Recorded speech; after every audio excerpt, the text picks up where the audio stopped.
Друзья, приветствуем вас на Гагауз Медиа. Это проект «Единомышленники. Разбор». И сегодня мы будем говорить о том, что было за эти 5 месяцев, когда Народным собранием Гагаузии руководил исполняющий обязанности председателя Народного собрания Николай Орманжи. Помните эту историю? Константинов Дмитрий собирал 15 заседаний голоса для того, чтобы себя назначить спикером Народного собрания Гагаузии. А господину Орманжи не пришлось заниматься поиском голосов, но пришлось ему сделать или не сделать. Сегодня в разборе увидим, что сделал Николай Орманжи и с чем осталось Народное собрание Гагаузии после его ухода. Мы, Екатерина Жекова и Елена Карамик, начинаем, и вы оставайтесь с нами. Несомненно, друзья, мы просим вас подписаться на наш канал. Это нужно для того, чтобы мы чувствовали вашу поддержку. Ну и, безусловно, мы есть во всех социальных сетях. Смотрите нас там, где вам удобно. Да, итак, мы решили поговорить, что было в течение тех 5 месяцев, когда Народное собрание Гагаузии возглавлял Николай Орманжи. Но, наверное, в эти 5 месяцев вместилось очень много событий, хотя к результату они не привели. Вся работа Народного собрания была заточена или направлена на то, чтобы провести выборы. Мы видели, как дважды выборы назначались, дважды их приостанавливали избирательную кампанию суды.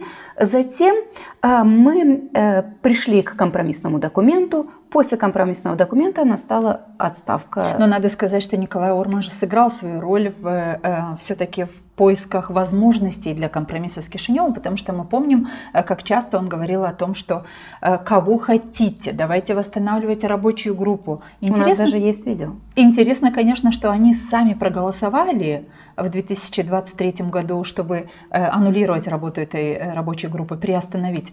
А потом слезно просили, ну давайте, что-нибудь, с кем хочет Кишинев говорить, мы того депутата и отправим к вам, но нам нужно общение с центром. Но оно в результате состоялось. Да, но эта идея говорить с центром возникла после того, как дважды пытались назначить выборы и назначить на основе Кодекса о выборах Гагаузии, который не был приведен в соответствии с Кодексом о выборах Республики Молдова. И когда увидели, что выборы провести нет возможности, нет смысла.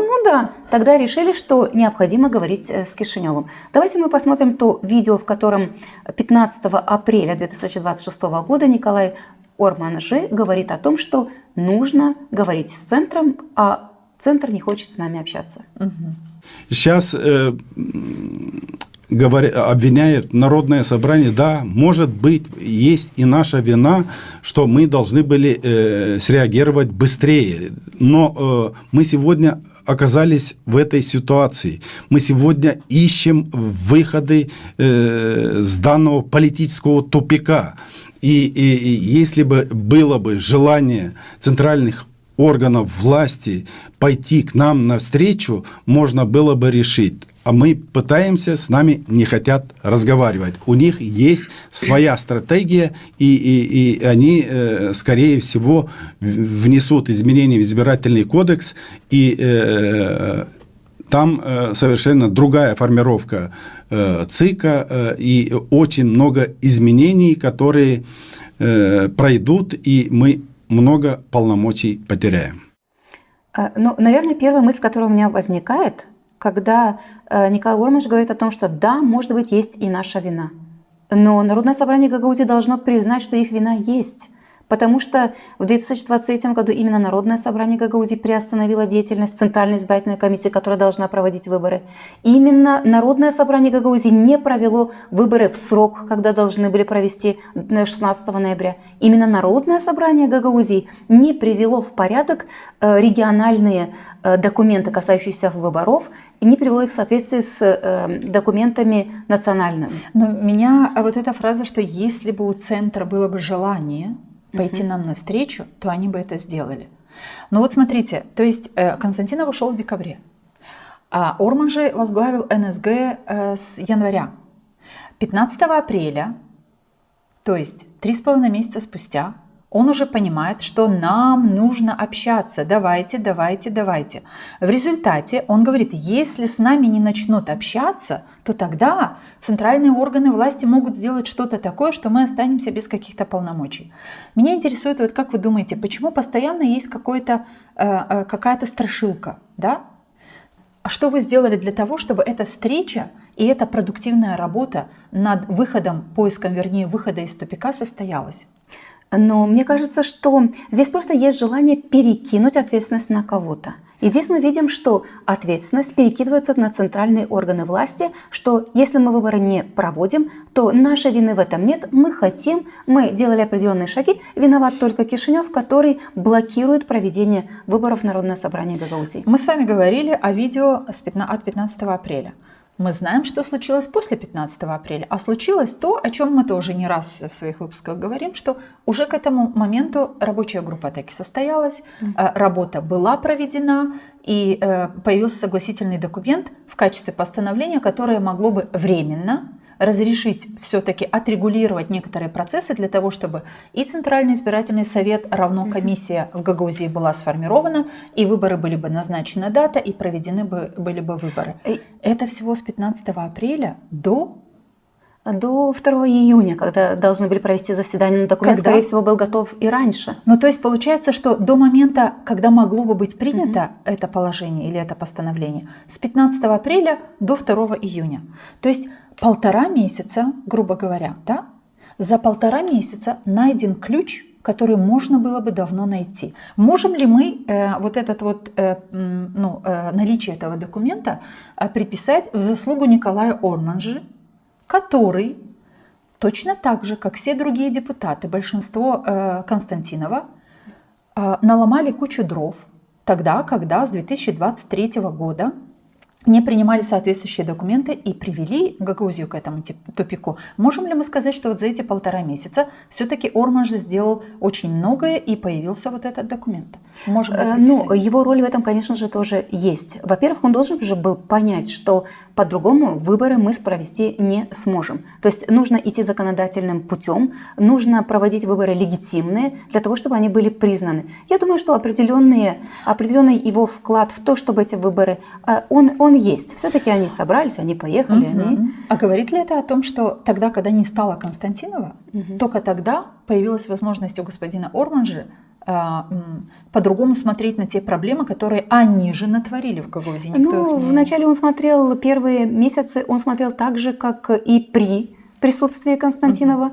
Первые месяцы мы наблюдали и слышали и его риторику. Они говорили о том, что мы проведем выборы, мы назначим. То есть он руководил теми заседаниями, на которых принимались те решения о проведении выборов 22 марта, о проведении выборов 21 июня.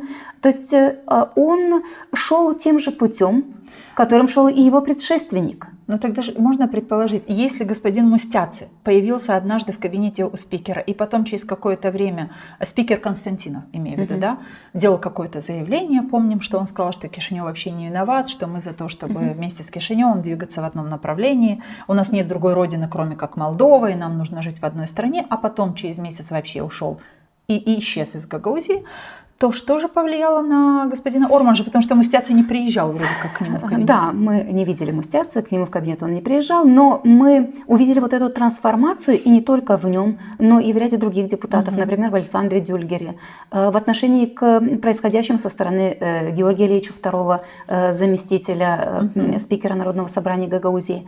Это люди, которые буквально за неделю до этого говорили о том, что нет, мы будем проводить выборы, будем идти своим путем, для нас закон – это Кодекс о выборах Гагаузии. Мы увидели эту трансформацию после того, как они побывали в Кишиневе, встретились с президентом страны, встретились со спикером парламента Республики Молдова, с представителями Центральной избирательной комиссии. Вот переломным моментом, на мой взгляд, стала именно эта встреча.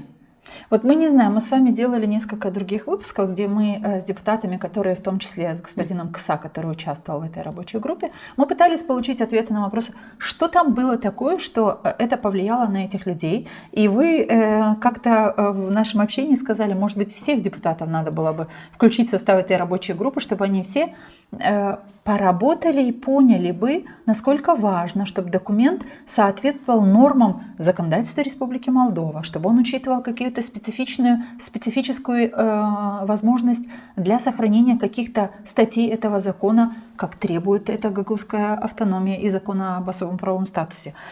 Этого не случилось. Только часть депутатов, которая была в этой рабочей группе, собственно говоря, именно те депутаты оказались готовыми продвигать этот компромиссный документ. Не только там согласиться в Кишиневе на этот документ, но и продвигать его здесь. Но так как их мало, этих депутатов, то получается, что Бойкот, повторимся, он состоялся, потому что те депутаты отказались принимать позицию своих коллег, которые теперь уже к ним пришли бы, и господин Орман же был лидером той самой группы, которая пришла бы 2 июня с этим согласительным постановлением, правильно? То есть, получается, мой вопрос к чему? Господину Орман же не удалось, как удавалось господину Константинову, убедить депутатов принимать те решения, которые нужны Константинову. У него всегда это получалось. У Орман же не получилось или что здесь? Ну, у меня ответа на этот вопрос, к сожалению, нет. Я не знаю, что произошло и почему не удалось убедить. Я просто хочу вернуться к той вашей мысли, о чем они говорили на этой встрече с президентом и со спикером парламента, и что могло поменять их отношение к происходящему в автономии. На мой взгляд, в Кишиневе дали ясно понять тем, кто присутствовал на этой встрече, что на территории Республики Молдова действуют одни и те же законы. И действуют эти законы не только для жителей остальных регионов нашей 32 районов, скажем так, Республики Молдова, но и для автономно-территориального образования Гагаузия, которое является составной частью Республики Молдова. Им, наверное, дали понять, что вы несете ответственность за то, что 130 тысяч человек, проживающих на территории автономии, лишены права выбирать и быть избранными. Ну, из чего исходит мое такое мнение? Мы наверняка, все мы видели выступление после этой встречи, допустим, спикера парламента, который сказал о том, что мы не можем позволить, чтобы в Гагаузии выборы шли другим путем. То есть если у нас во всех регионах страны члены избирательной комиссии, председатель и секретарь проходят проверку на неподкупность, то почему в Гагаузии это не должно происходить? Почему, если на территории остальных регионов человек, баллотирующийся на тот или иной пост, имеет право использовать определенные финансы, почему в Гагаузии один имеет право прийти с мешком денег и продвигать свою кандидатуру, а другой должен это делать, имея свою заработную плату как человек? Мы же с вами понимаем, что применение этих механизмов для выборов в Гагаузии предотвращает возможность кого-то влиять, а кого-то коррумпировать избирателя, который пойдет на выборы, правильно? Правильно. Значит, депутатов это не устраивало. Поэтому этот согласительный документ не может быть приемлем этим составом Народного собрания Гагаузии, как минимум большинством, которым по-прежнему, на мой взгляд, продолжает руководить все тот же человек, который еще в 2023 году замутил кучу сценариев, простите за глагол «замутил», кучу сценариев, по которым сегодня живет и страдает, я бы сказала, Гагаузия. Почему страдает? Потому что никакие целевые программы и планы, за которые они брались, край мечты и много другого, никто не отвечает. Мы с вами чаще видим Илью Узуна, который выходит на какие-то брифинги, делает какие-то заявления, и всегда 99,9% из них, они все касаются одного. Как Кишинев делает, почему примары встречаются с Кишиневым, почему депутаты не должны соглашаться на какие-то согласительные рабочие документы с Кишиневым, надо только отстаивать закон об особом правовом статусе Гагаузии и ничего другого. Он не говорил и не говорит ни разу о том, почему не открыты рабочие места. Где те заводы и фабрики, которые собирались открывать по программе Шора? Где край мечты, где 500 миллионов евро, которые должны были каким-то образом войти в жизнь гагаузской автономии, и здесь, я не знаю, цветущим садом должно было быть это все оформлено. Илья Узун об этом не говорит, потому что говорить нечего. Не сделано. Понимаете? Нечего. Илья Узун не говорит о том, что доходы бюджета уменьшились, а мы с вами это знаем. Господин Тарнавский не устает об этом говорить.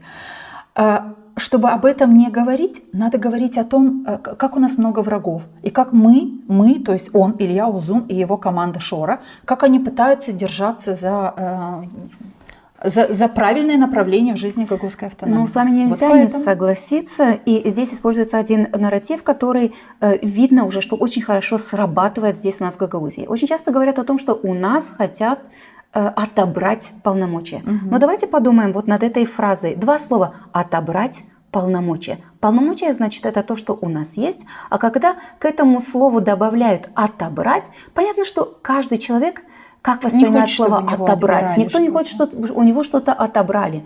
И вот этих двух слов достаточно уже на протяжении долгого времени для того, чтобы настраивать жителей автономии против Кишинева. И здесь посмотрите, как и в этом моменте сыграло вот это вот отобрать полномочия.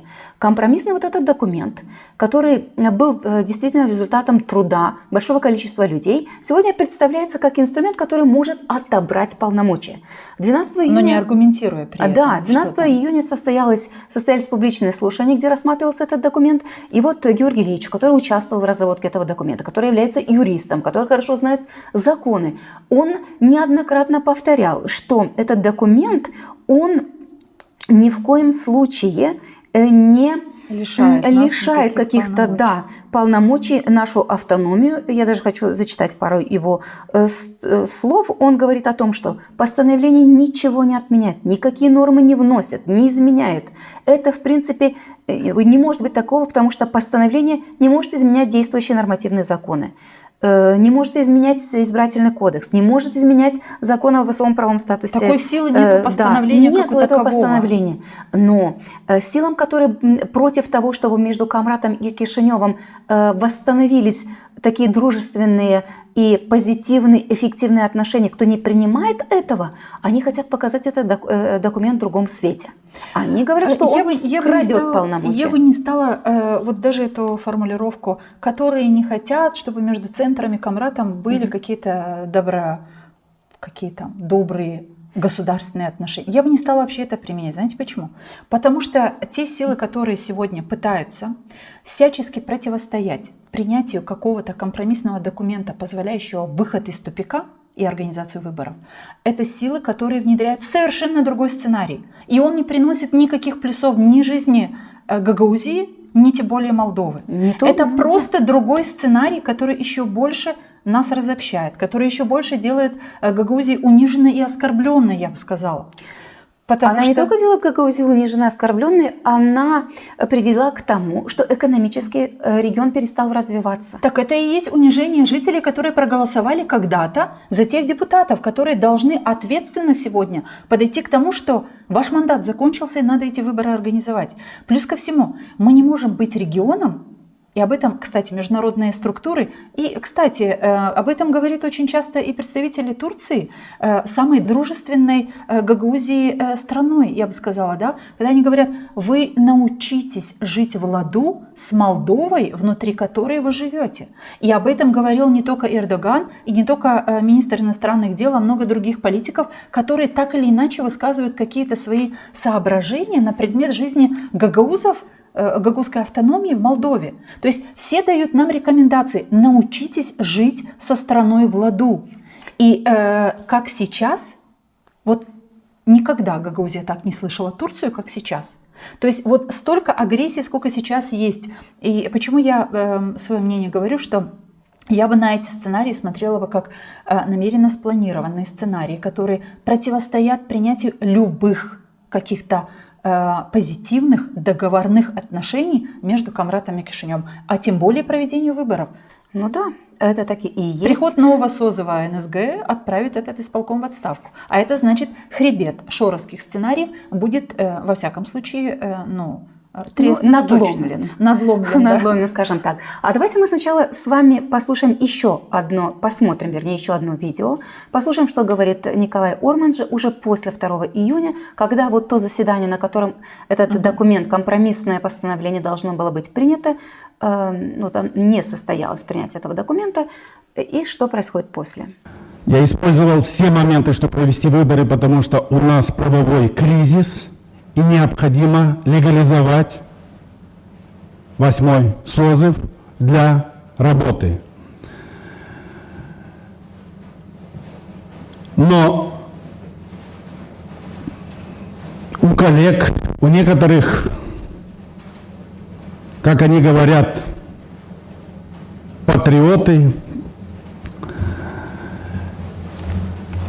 не знаю по каким причинам, я не хочу вникать вглубь или ванговать, так скажем, на основании чего такое решение было принято о срыве сегодняшнего заседания. Но из-за того, что есть заявление Министерства юстиции Республики Молдова, Конституционный суд, я хотел бы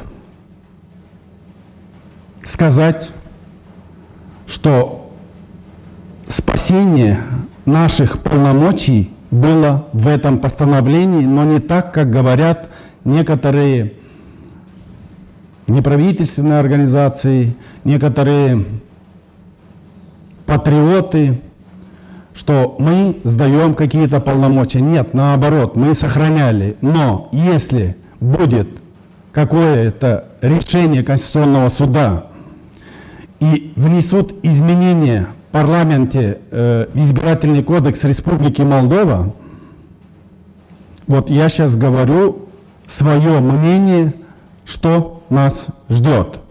Выборы и полномочия Народного собрания в плане организации и проведения региональных выборов у нас не будет. Выборы проведут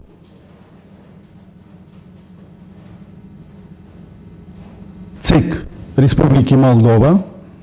И вот эта ответственность за потерю полномочий ляжет на тех господ, которые сегодня трубят во все средства массовой информации, что ряд коллег, которые были в рабочей комиссии, сдают полномочия Гагаузии.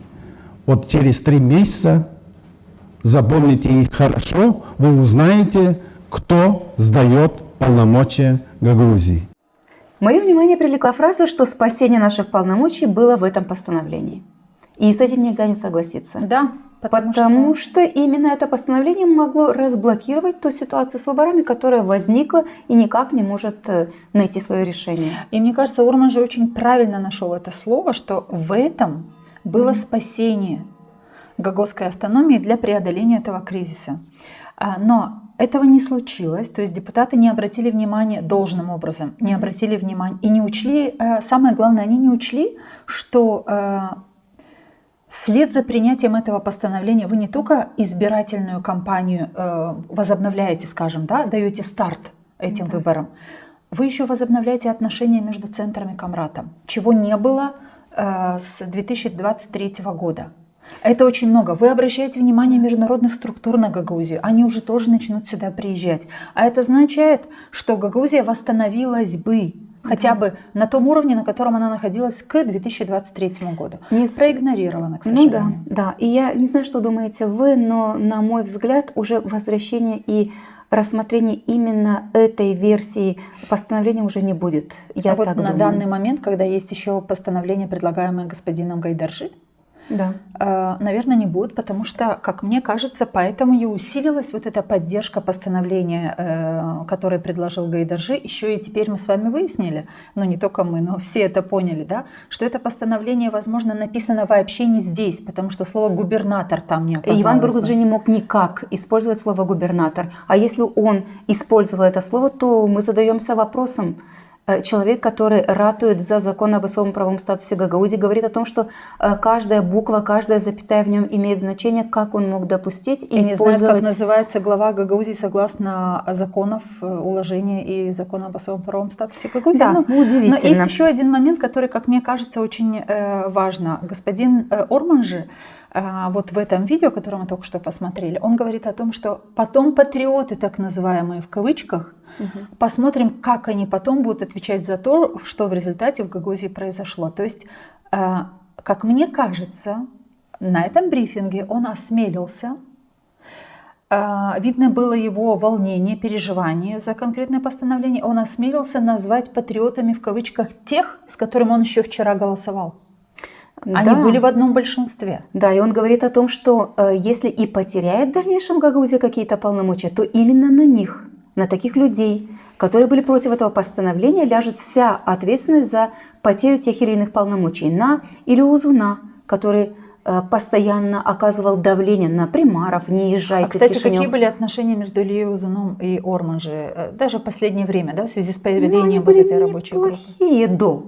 Нет, в были связи с неплохие. появлением рабочей группы и в связи с тем, что Орман же с некоторыми депутатами взаимодействовал с Кишиневым. А это явно не нравилось Илье Узуну и, в общем-то, не нравилось команде Шора. Мне кажется, что именно вот тогда произошел такой вот разрыв тех тесных связей отношений между двумя органами, Народным собранием Гагаузии и исполкомом.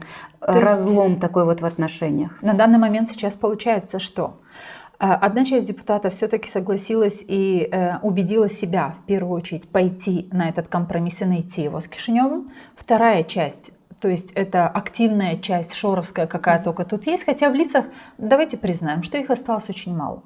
Но кто эти лица Шора, которые активно его продвигают? Есть те теневые, которые появились новые, которые именуются как общественные организации, либо как платформа 111 и что-то там еще. Но на виду из прежнего состава шоровских активистов осталось только два лица, на мой взгляд. Это Илья Узун и Михаил Влах. Да, это так. А все остальные это те, которые сейчас появились в связи с тем, что нужна поддержка, опора нужна для вот этих двух, потому что их мало, они не справляются. У них не хватает, во-первых, их авторитет в гагаузском обществе очень упал. Да, с этим трудно не согласиться, но посмотрите, какую скрипку играют эти активисты, которые здесь появились. Они на вот этом, на публичных дискуссиях, они очень активно продвигали идею, что необходимо брать за основу документ, представленный Гайдарши. И я так поняла, что Народное собрание Гагаузии, те два человека, три, которые представляют этот законопроект, они идут на поводу, и они будут пересматривать этот документ. Давайте попробуем прогнозировать. Следующее заседание Народного собрания Гагаузии, допустим, все приходят, сколько их у нас? 33 депутата, да? Да. Все 33 депутата приходят на заседание Народного собрания Гагаузии, и все голосуют за постановление Гайдарши. Ну, не все, они не могут все голосовать, но какая-то часть, 18, допустим, да, этого достаточно для принятия постановления. 18 человек голосуют за это постановление. И тогда становится очевидно, что в прошлый раз, 2 июня, вы не были на том заседании, где надо было голосовать за компромиссный документ между Кишиневым и Камратом. Вы приходите на очередное заседание, голосуете за документ, который просто дублирует имеющийся избирательный кодекс Гагаузии. И тогда для всех становится очевидным, что установилась достаточно позиция Шора снова в Народном собрании Гагаузии.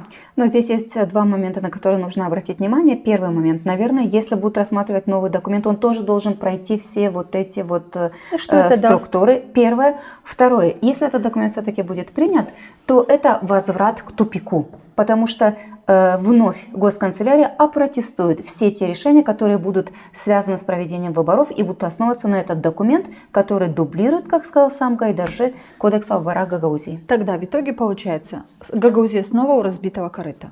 В общем-то, мы у разбитого корыта с 23 года. Да.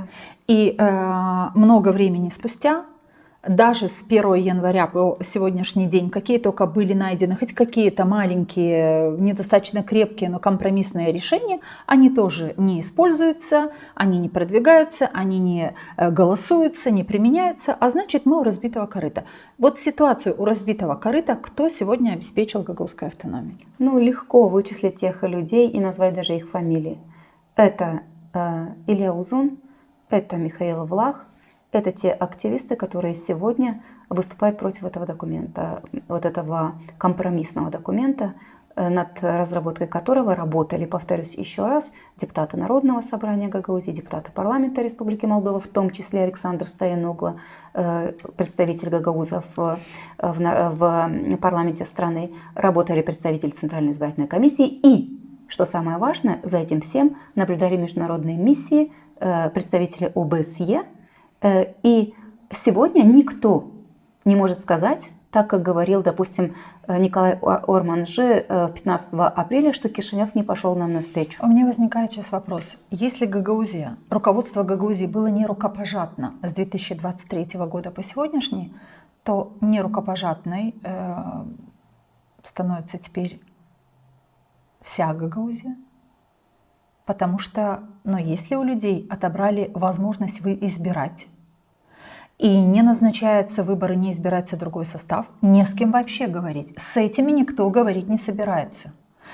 И это Продолжение той изоляции, в которой Гагаузия находится с 23 эскалация, года. которую продолжает делать все та же команда, которая пришла к власти в 23 году. Это печально. Да.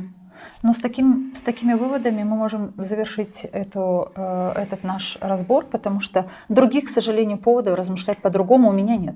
Ну, будем наблюдать за тем, что происходит, будем наблюдать за действиями политиков, будем наблюдать за действиями общественников. И предлагаем, кстати, всем людям смотреть новости, анализировать их и обязательно находить рациональное зерно, которое может двигать Гагаузию вперед. Потому что то, как может Гагаузия стоять на месте, а еще лучше деградировать, мы это видим на последнее время с 2023 года вместе с вами. Друзья, это был разбор. Мы, Екатерина Жекова и Елена Карамид, были с вами. До встречи. И не забудьте подписаться на наш канал, если вы этого еще не сделали. Мы есть в социальных сетях разных. Наши дискуссии, пишите комментарии, помогайте нам с темами и с гостями. Мы открыты.